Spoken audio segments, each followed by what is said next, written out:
mày ơi hot nữa mà lấy chụp thật đấy hot rồi ngay vậy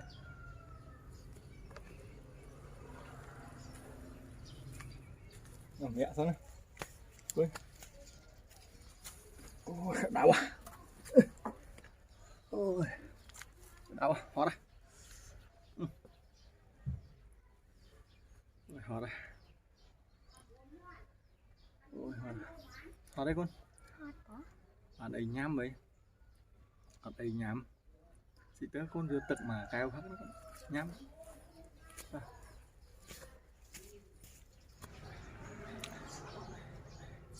bàn côn mùi hoàn prơ đây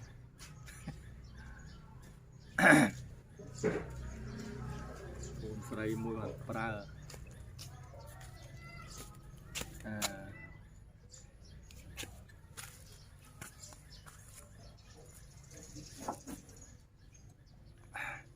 hôm nay chị ta sọ sấu bạn đam được hồi tiền nè lỡ hôm nay anh tụi bè sọ sấu màu sọ sấu về vịt túm quyền lẻ tô màn tùm về để vịt túm đây tại hồi ọt toàn là lẻ tô mà nó ọt phò lò thì rồi mưa tà là bờ miền túm quyền lẻ tố màn vịt phò lò nó sọ sấu thì ọt bay hay rồi mưa cùng miều mưa lẻ tố mà nó túm phò lò này nè lấy tụi bè sọ sấu đang màu ọt miền nhằm sọ sấu ấy lấy cho cao tụi quý không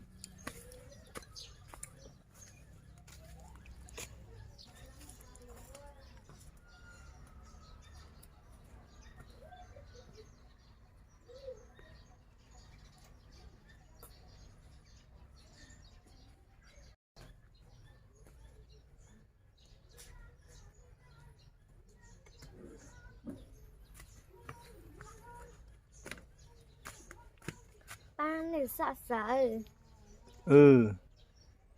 bàn thùng ôi sợ sấu mà nè ôi sợ sấu cái thùng mà đi vào rán á đầm sợ sấu bàn trắng màu hôn á đầm bàn trắng á lấy chập đầm đỏ cú ngành nè và mới đó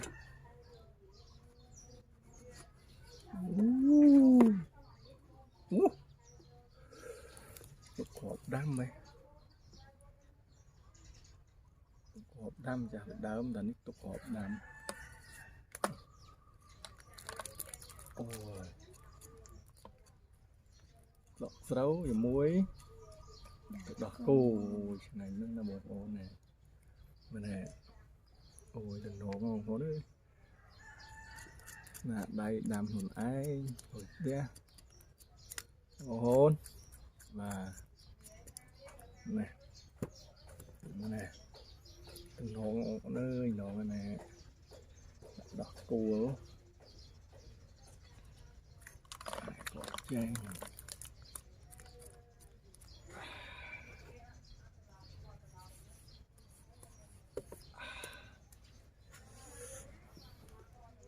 nổ lớp cài cầu huyệt đặt này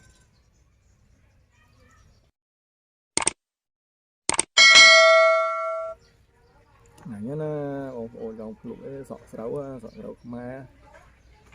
fly viết túm tôi là nè fly viết túm tôi là lẻ bị tôn á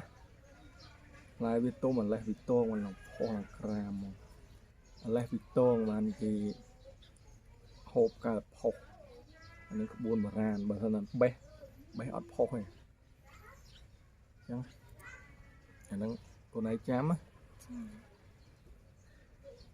phò này nhỉ và sân na chỉ ọt là tôn đấy họ nhà mặt ngắn thì nâng cái buồn sọ sầu nâng cái buồn sọ sầu không phó đó và nhầm chơi bị đồn vậy ta thằng việc đào một đại tí và ngày té lại chập đầm của hà cù hả? Ồ, đỏ cù.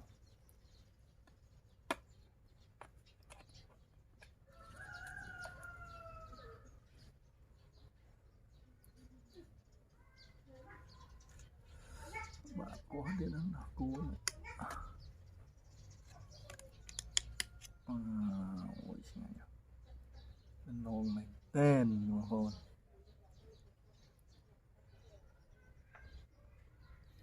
Đỏ cù dừng máu dừng nhằm dừng máu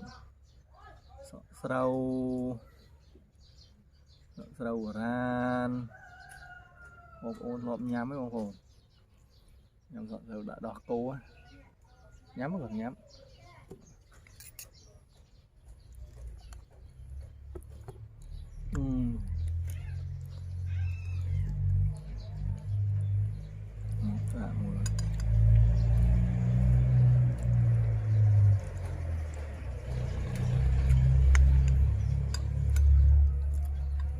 tôm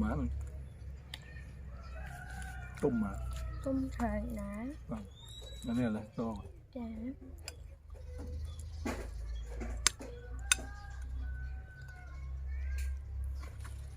đó hồn không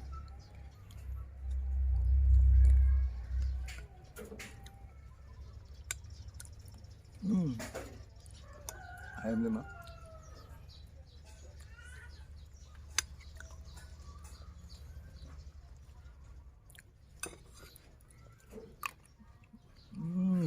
thích không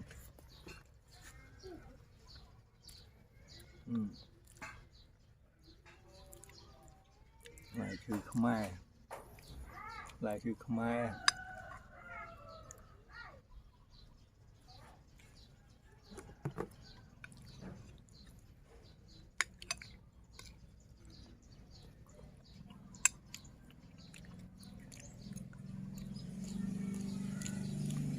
thích mà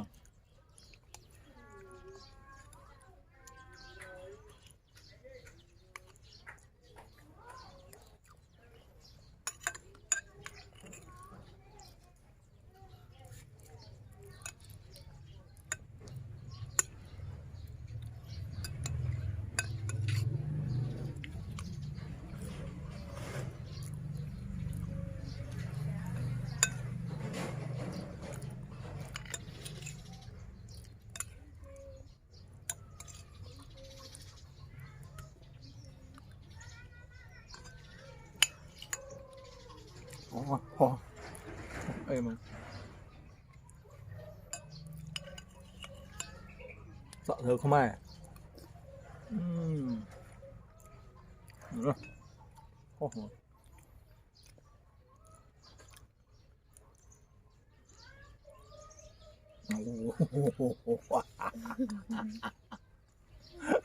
ngay nhỉ vào chọc ngay nhỉ không mới chưa không nhàm đi